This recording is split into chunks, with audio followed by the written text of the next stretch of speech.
What's up, everybody? If you're thinking the market is going to crash, stay tuned. Let's go over the market report and let's see what our thoughts are. Hi, I'm Paul Sani. I'm a realtor, investor, and mortgage specialist in the Greater Toronto Area. If you're looking to build your legacy with multifamily and investment properties, be sure to contact me. Hey everyone, this is Paul Sani, your multifamily and investment property specialist.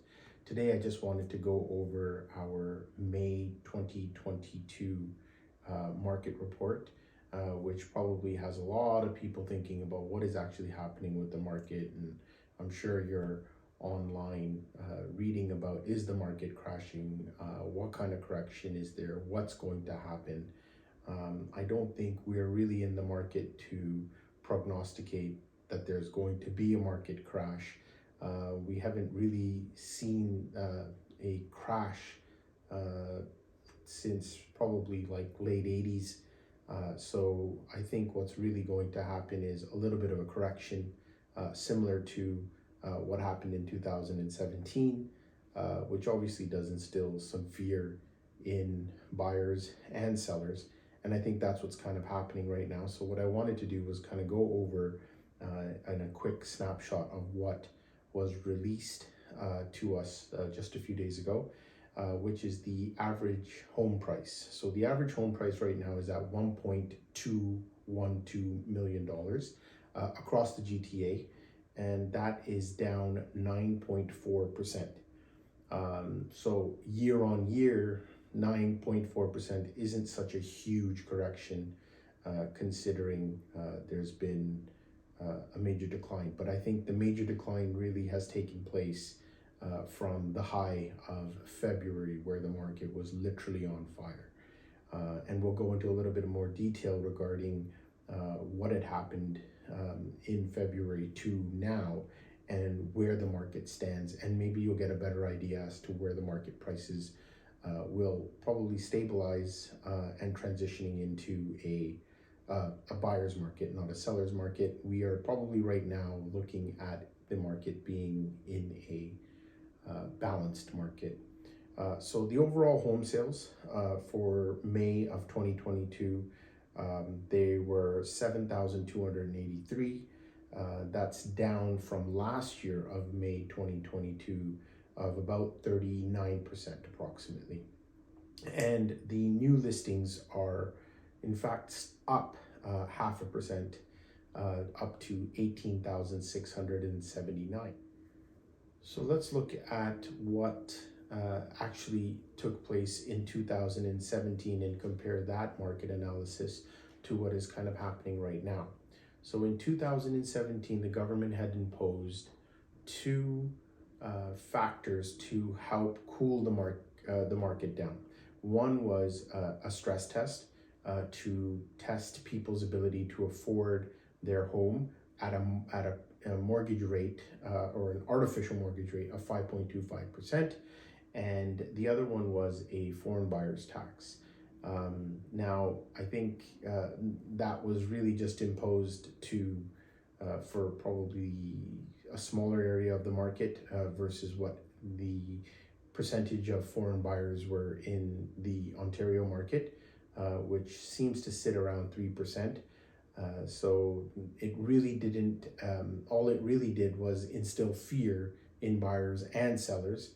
And then obviously had the net effect of people who were caught in the market of that peak in 2017 to either have appraisals fall short when time to close, or people would have to either come up with, more of their down payment to cover their shortfall, or people were walking away from their down payments and saying, I can't afford this new home, and forfeiting that, or being sued and then having to pay the difference for when the seller sells the home, and that particular difference would be passed on to the previous buyer who did not purchase the property.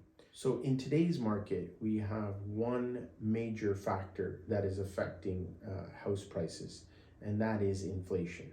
So what has happened right now is that we've got so much money going after, too few goods.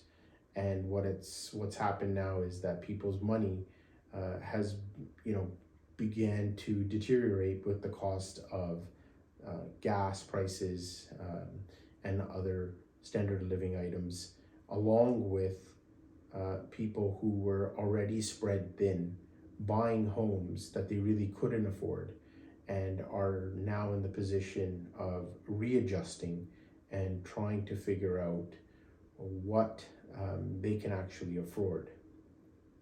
So now what's happening is that the interest rates that were released again on June 1st of 2022, the Bank of Canada increased the rates by another half point, with the language from the Government of Canada saying that they are not afraid to increase interest rates from this point on.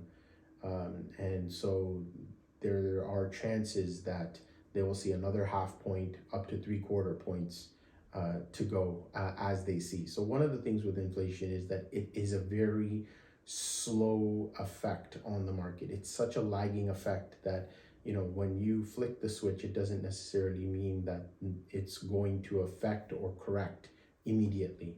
Real estate is one of those lagging effects. And so what we have noticed was that there are the peripheral markets where there have not been such steep declines, because the investor market as of May 2022 is still very, very high.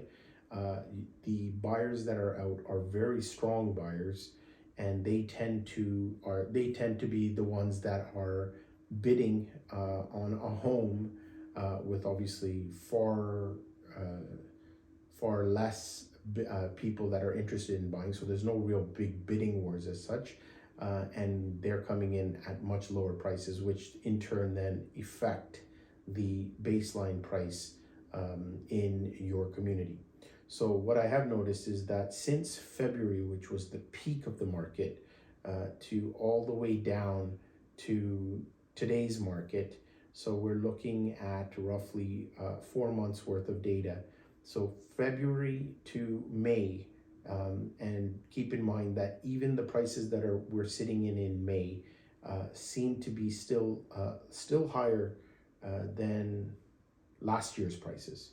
So it's not that there is a crash or there's been some major correction from many years past. It's really just from the beginning of this year. So Hamilton, I've seen property values going down 15%. I have seen Bradford prices have also come down about 15%. Kitchener, same thing, about 12%. And London, same thing. Guelph and Welland have held well and only have seen a decline since February to May of 6 and 4% respectively. So the investor markets, which are homes that people are buying outside of the GTA, they're still pretty strong. Rental market prices are going through the roof right now simply because people are holding tight. So it will be interesting to see how the market unfolds. We'll closely watch what happens in June, July, and August. I feel that we will start seeing corrections in the fall, where things will start to stabilize. The government will kind of have a better idea as to the direction of the inflation rate, and then we will adjust accordingly. If you like the content that I provided today, please make sure to like and subscribe, and do mention in the comments below about a community that maybe I have not mentioned today, if you would like me to analyze and see the market trends and what has happened. If you are also looking for a multi-family investment, or just a investment property and don't know where to start, how to analyze the property, do make sure to give me a call. The details are below, and we can go through a step-by-step analysis of what I do. Real estate investment is not necessarily the short-term game. It's not a high speculation game, which right now when we do these market analysis is just of the moment. But if you step back and analyze this, you will notice that it's just a blip. And if you look at a 5-year term and and 10-year term, you won't notice the difference and you'll obviously come out way on top.